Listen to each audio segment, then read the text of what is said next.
स्वागत है आप सभी का एक बार फिर से। तो जैसा कि पिछला वीडियो में थोड़ा-सा टेक्निकली प्रॉब्लम हुई जिसकी वजह से उस वीडियो को मुझे बीच में ही रोकना पड़ा। तो ख़ैर उसको वापस से हम देख लेते हैं, उसी क्रम में ये वीडियो चलेगा। तो जैसा कि हमने अभी तक इसमें देख लिया था कि मैंने आपको बता दिया जो मैं बात कर रहा था बेसिकली हम कहाँ पर थे, तो हम यहाँ पर थे कि थिकोडॉन्ट जो होता है वो मैमल और क्रोकोडाइल में होता है और थोड़ा-सा हमारा क्रोकोडाइल से कई मामलों में हम उनसे सिमिलर हो जाते हैं। ठीक है, तो ये ख़ैर एक अलग विषय है। उसके अलावा प्लूरोडॉन्ट जो होता है वो स्नैक्स में पाया जाता है, मतलब जो साँप की जो फन होती है, वो प्लूरोडॉन्ट होती है, लैटरल सरफेस ऑफ जॉ इस पे होती है। एक्रोडॉन्ट जो होता है, वो आपके फिश, एम्फीबिया, रेप्टाइल में होता है। तो ये लर्न वाली चीज़ें हैं, थोड़ा-सा याद कर लेना। जो इसमें इम्पोर्टेंट है, वो आपका थिकोडॉन्ट और प्लूरोडॉन्ट है, ठीक है? स्नेक का याद रखना, फैंग्स ऑफ स्नेक जो होता है, वो प्लूरोडॉन्ट होता है। इसके बाद अकॉर्डिंग टू अरेंजमेंट के आधार पर अगर इनेमल और डेंटाइन के आधार पे देखा जाए, तो हमारा जो होता है, वो ब्यूनोडॉन्ट होता है। स्मॉल ब्लंट एंड राउंडेड कस्प्स होते हैं ह्यूमंस में, ठीक है। लोफोडॉन्ट जो होता है वो एलिफेंट में होता है, इसको पूरा देख लेना, पढ़ लेना।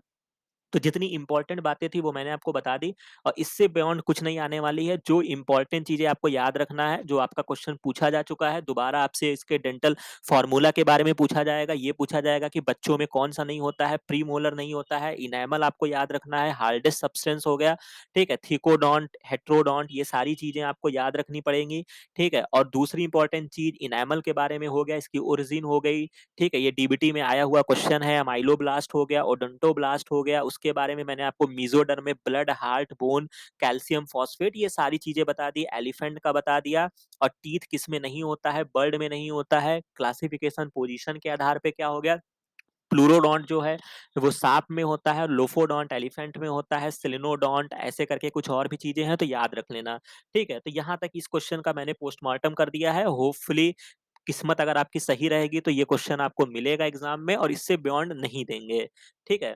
तो ये इंपॉर्टेंट इन्फॉर्मेशन हो गई है। इसके बाद एक क्वेश्चन आपका और पूछा गया था जो कि pH of the human blood से है।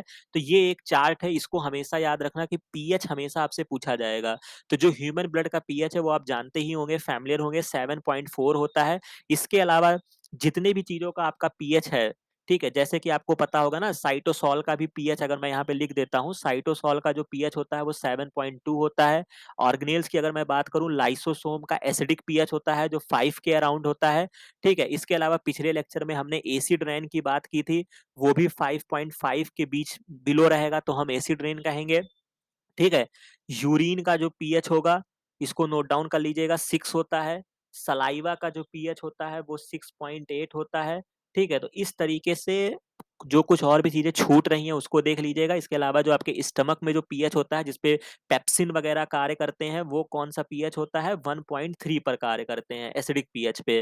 तो कुछ ये इम्पोर्टेंट पीएच से रिलेटेड है और इसको टिक कर लेना, गूगल पे सर्च कर लेना। आज तक जितनी भी चीज़ें आपको मिली हैं उसको एक जगह पे शॉर्ट लिस्टेड कर लेना। ठीक है? तो ये पीएच का एक महत्वपूर्ण चीज़ जो मैंने आपको कवर कर दिया है। दूसरी इम्पोर्टेंट चीज़ जो है आपका क्वेश्चन पूछा गया था एल्डोस्टेरोन को लेकर। तो हार्मोन्स में मैंने कुछ अपलोड किए हैं, कुछ नहीं किए हैं। तो थोड़ी-सी इम्पोर्टेंट चीज़ें हैं, इसको याद रखिएगा। बेसिकली एल्डोस्टेरोन जो होता है ये क्या होते हैं आपके एड्रिनल ग्लैंड से रिलीज़ होते हैं। वहाँ पे कॉर्टिकॉइड्स में ये मिनरलोकॉर्टिकॉइड एक फैमिली होती है, वहाँ से ये रिलीज़ होते हैं। मतलब जब आप एड्रिनल ग्लैंड पढ़ते हैं तो वहाँ पे कॉर्टेक्स होता है और मेडुला होता है। ठीक है? जब आप उसको देखेंगे तो ये आपको वहाँ पे मिलेगा, तो एक तरफ आपका एपिनेफ्रिन, नॉन एपिनेफ्रिन रिलीज़ होता है और एक तरफ आपके एल्डोस्टेरोन रिलीज़ होते हैं। तो बेसिकली मिनरलोकॉर्टिकॉइड में आते हैं, ये क्या करते हैं, स्टेरॉइड हार्मोन्स होते हैं, release from the zona glomerular layer होती है। कहाँ से रिलीज़ होते हैं? ये कॉर्टेक्स से रिलीज़ होते हैं। दीज़ रेगुलेट द वाटर और इलेक्ट्रोलाइट का बैलेंस करते हैं आपकी बॉडी में, ठीक है?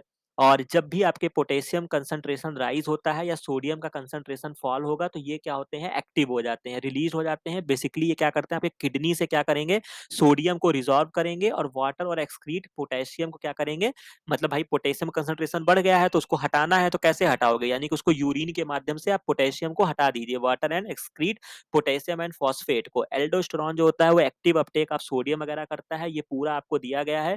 ठीक है? जिससे क्या होता है ब्लड रिस्टोर हो जाते हैं, concentration in the blood restore हो जाता है due to action of aldosterone. Water also follow by osmosis जिससे blood volume and blood pressure के लिए ये इंपॉर्टेंट होता है। ठीक है? तो यहाँ पे वही क्वेश्चन पूछा गया था कि एल्डोस्टेरोन क्या करेगा? तो एल्डोस्टेरोन क्या करेगा? पोटेशियम के कंसंट्रेशन को बढ़ाएगा, यही ऑप्शन यहाँ पे दिया गया था। ठीक है? बॉडी वेट से कोई लेना-देना नहीं है, क्लोराइड का तो कोई मतलब ही नहीं है। ठीक है? इसके अलावा आपकी जो भी इन्फॉर्मेशन है वो यहाँ पे आपको दे दिया गया है और सोडियम के कंसंट्रेशन को इंक्रीज़ नहीं करेगा, डिक्रीज़ करेगा।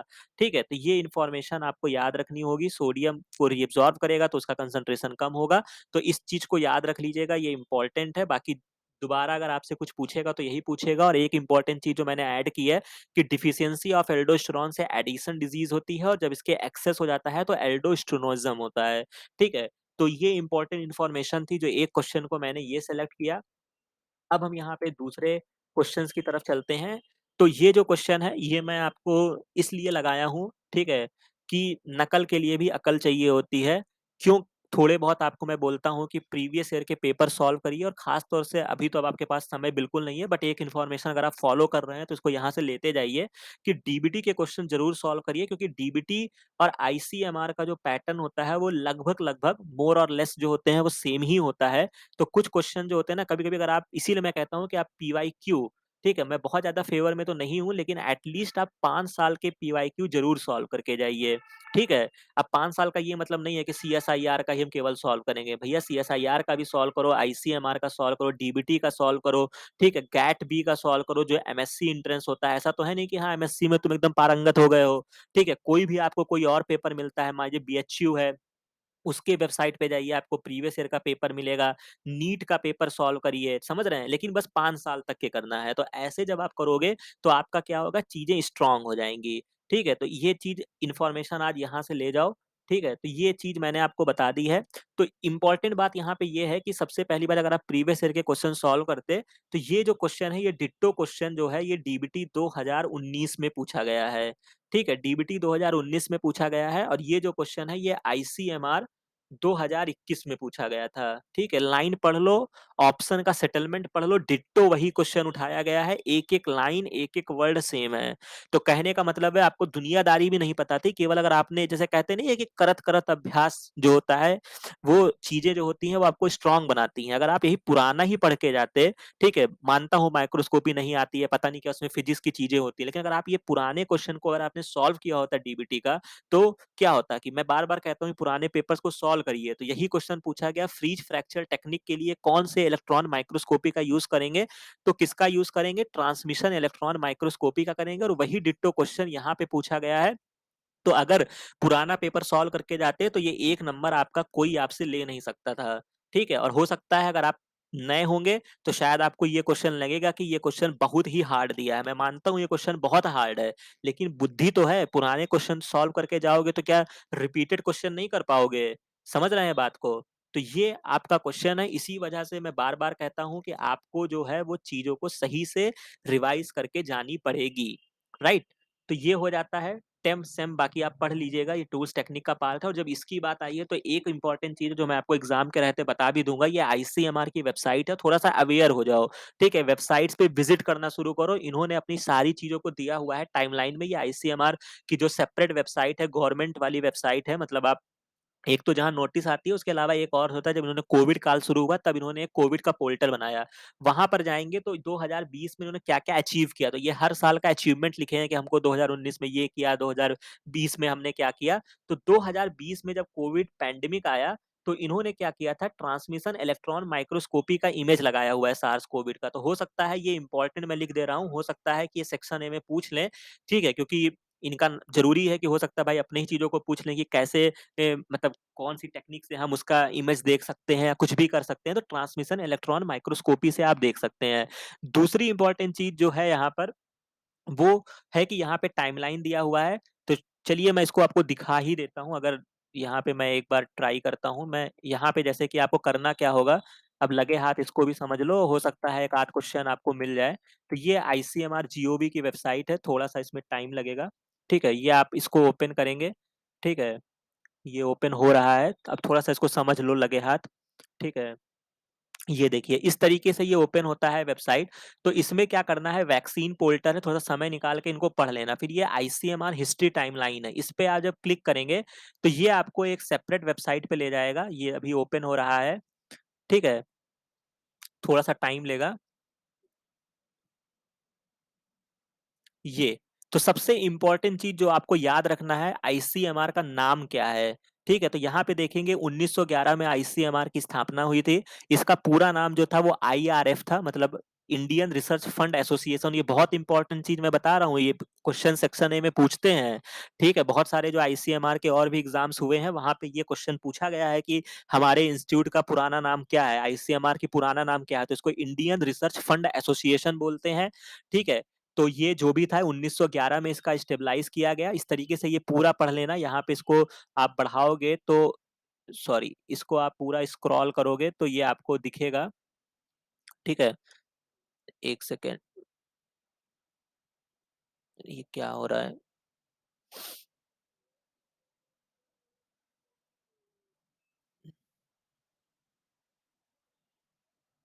1 सेकंड, मैं इसको रिफ्रेश कर देता हूँ।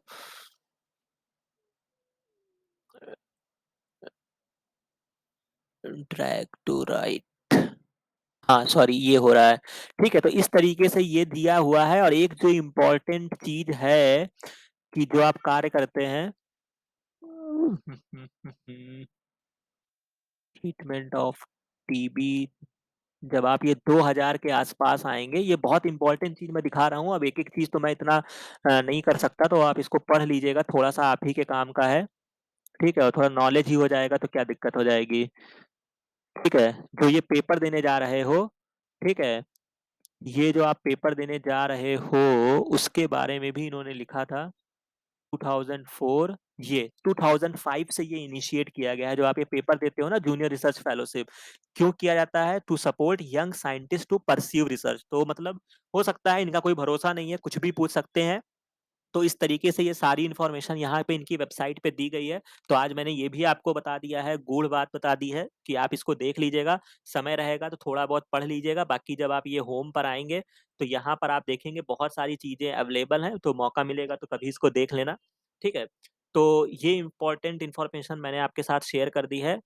अब यहाँ पर जो दूसरी इन्फॉर्मेशन है, मतलब जो दूसरा क्वेश्चन, नेक्स्ट क्वेश्चन है, ये क्वेश्चन जो है ये भी आपसे पूछा गया, material used as a bioplastic के तरीके से कौन-सा यूज़ किया जाता है? तो ये जो हमारे बायोटेक वाले बच्चे हैं वो पढ़ते हैं, ठीक है? तो वहाँ जब आप पढ़ते हैं तो वहाँ पे आपका एक कंपाउंड होता है पॉली बीटा हाइड्रॉक्सी ब्यूटारेट, ठीक है? तो ये केमिस्ट्री में भी आप पढ़ते हैं और इसमें भी पढ़ते हैं, और ये जो होता है ये आपका बायोडिग्रेडेबल होता है, ठीक है? ये इसकी खास बात है जो यहाँ पे इन्होंने नहीं लिखा है। बायोडिग्रेडेबल होता है, तो हो सकता है कि ये नेक्स्ट टाइम आपसे इस तरीके से पूछे, तो इसका जो करेक्ट आंसर होगा वो पॉलीहाइड्रॉक्सी ब्यूटारेट होता है। बाकी थोड़ा बहुत मैंने इसमें लगा दिया है, अगर इसको भी पढ़ना चाहो तो देख लेना, ठीक है? तो ये आपके लिए इम्पोर्टेंट चीज़ हो गया है, और ऐसा ही क्वेश्चन और भी एग्ज़ाम्स में पूछे जा चुके हैं, ठीक है? तो इसको देख लीजिएगा। इसके बाद एक क्वेश्चन और आपका पूछा गया था, toxic substance responsible for chills and high fever recurring every 3 to 4 days to malaria fever. ठीक है, हालाँकि मैं इसका एक सेपरेट लेक्चर आपके एग्ज़ाम आने से पहले आपको मलेरिया, फाइलेरिया, इसका आपको लेक्चर अवेलेबल हो जाएगा।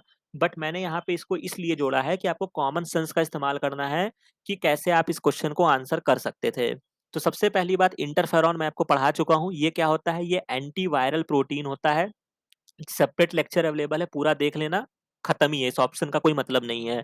क्लोस्टेरम जो मैंने आपको क्या बताया, माँ का जो दूध होता है, जो इनिशियली सिक्रीट होता है, उसको क्या बोलते हैं? क्लोस्टेरम बोलते हैं। कौन सी एंटीबॉडी होती है? आईजीए होती है, खत्म। इसके बाद ये आपका एक हिरुडिन होता है, अगर आप डिटेल में जाना चाहो तो हिरुडिन जो होता है ये आपका क्या होता है? ये आपका जो होता है वो आपका जो काम आपका हिपैरिन करता है, हिपैरिन, ठीक है? ये क्या होते हैं? एंटीकोगुलेंट होता है, ठीक है? और ये क्या होता है? ये आपका नेचुरल एंटीकोगुलेंट होता है, क्योंकि ये जो आपका लीच होता है ना, हिरुडिनेरिया इसको बोलते हैं, देख लेना जूलॉजी वाले बच्चे, ठीक है? हिरुडिनेरिया से आइसोलेट करते हैं, इसीलिए इसको हिरुडिन बोलते हैं, तो नेचुरल एंटीकोगुलेंट है।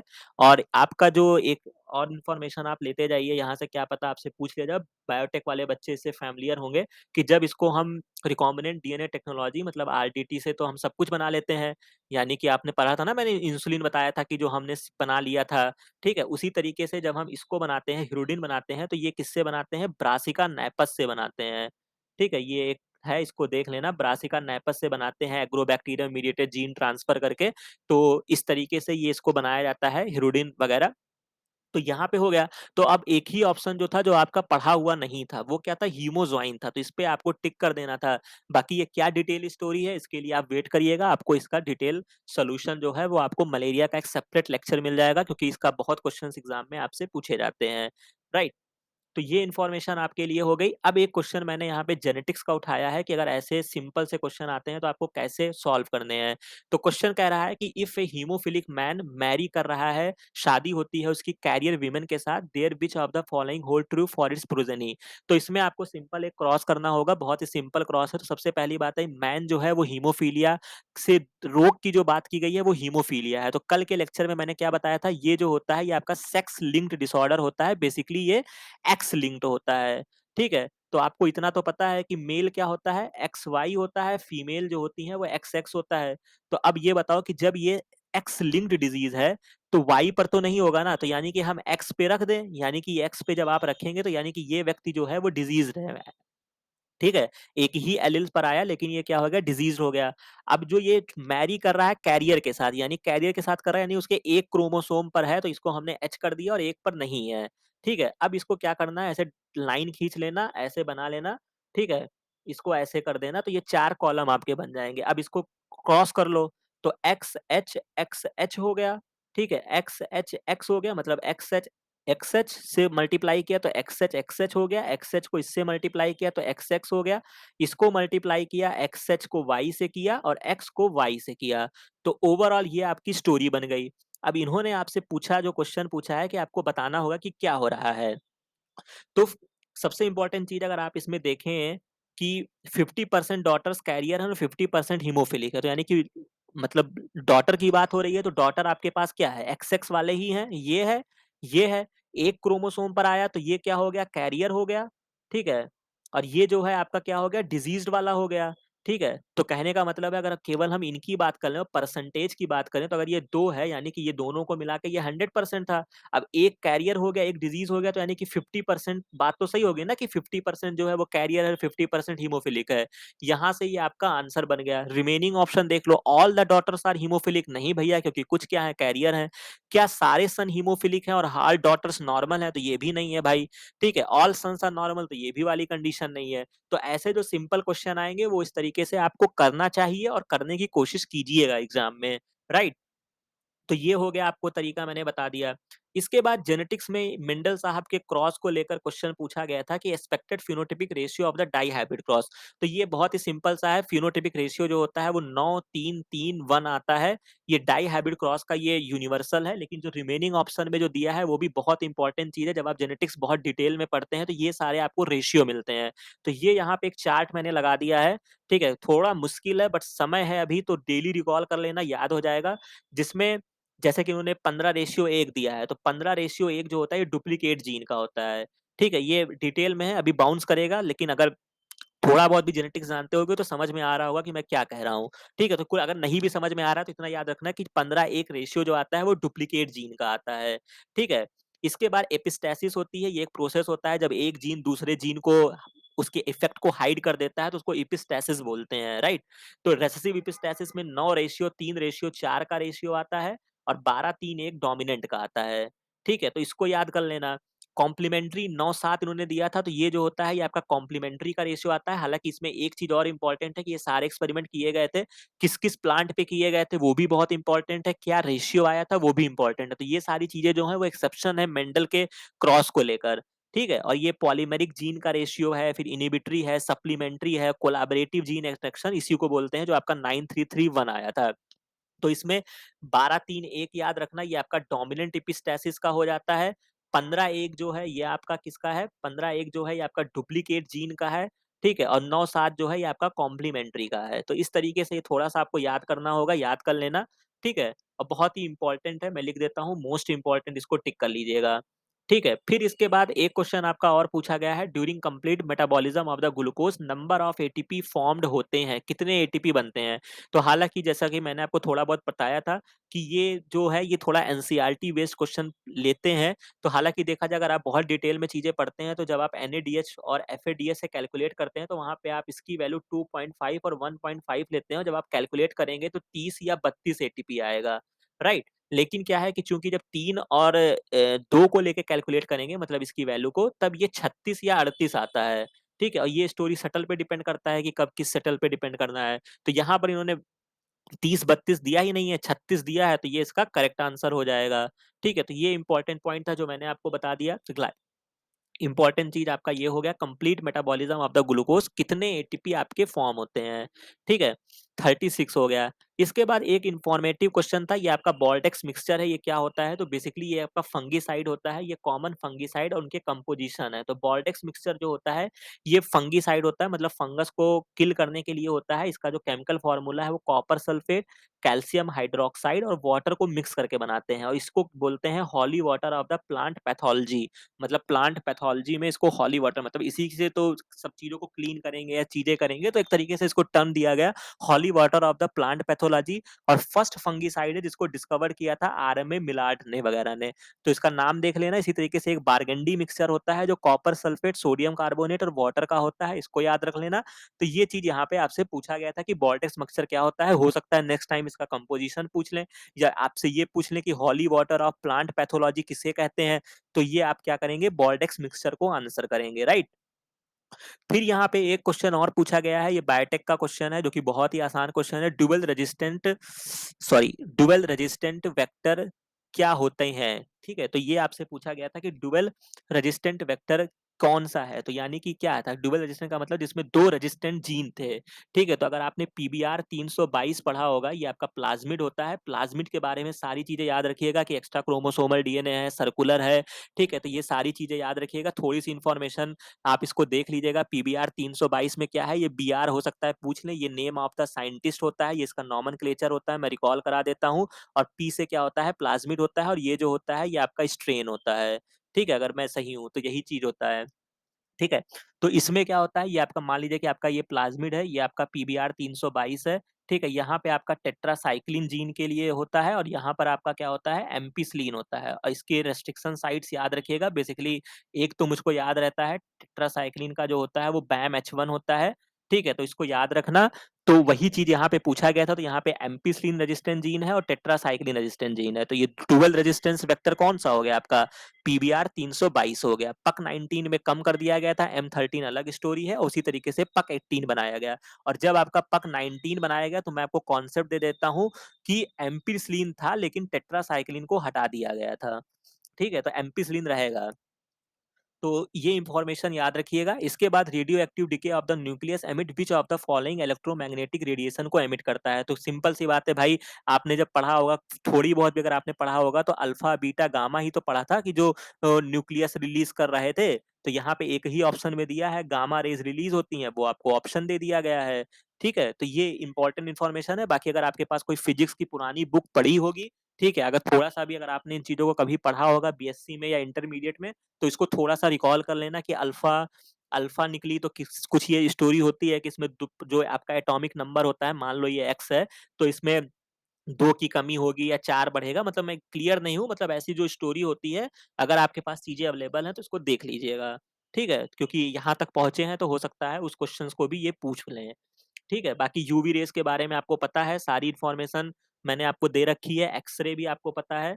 इसके बाद एक टेस्ट जो ये कल हमने जो लेक्चर पढ़ा था, उसमें मैंने बोला था ना कि ये टाइफाइड का क्वेश्चन पूछ रहे हैं, ठीक है? तो ये भी क्वेश्चन पूछा गया कि केमिकल टेस्ट कौन-सा करेंगे, तो विडाल टेस्ट करेंगे, ठीक है? वही सीधा-सीधा दिया हुआ था, बाकी रिमेनिंग टाइफाइड के लिए जो मैंने मैरी-मेल्टॉन वगैरह जो बताया था, ठीक है? उसको याद रखिएगा, कंटामिनेटेड फूड एंड वाटर से होता है। बाकी ये रिमेनिंग टेस्ट भी हैं, इसको भाई गूगल पे सर्च करके देख लेना क्या है, हो सकता है पूछ लें। थोड़ा-सा मेरा व्यस्तता चल रहा है, इस वजह से मैं इसको नहीं कर पाया हूँ अटैच, ठीक है? तो इतनी इन्फॉर्मेशन थी जो मैंने आज के सेक्शन में कवर की है। आशा है कि ये वीडियो, ये तरीका आपको अच्छा लगा होगा, बहुत सारी चीज़ें आपको नई सीखने को मिली होंगी, ठीक है? तो अगर ये बात सही है, तो आप इस चैनल को देखिएगा, सब्सक्राइब कीजिएगा, जुड़े रहिए, ठीक है? बहुत सारे कंटेंट आपको मिलते रहेंगे, ठीक है? अभी एग्ज़ाम में भी देर नहीं हुई है, ठीक है? अभी भी हमारे पास 20-22 दिन का समय है, जो हम बहुत चीज़ें कवर कर सकते हैं, ठीक है? तो आप तो पढ़ाई करते ही रहिए, इस चैनल पे जितनी चीज़ें अवेलेबल हैं, अगर वीडियो थोड़े डिले अपलोड होते हैं, तो भी आपका कार्य क्या है कि बस ये समझिए कि सर ने बोला है कि पुरानी चीज़ों को रिकॉल करना है।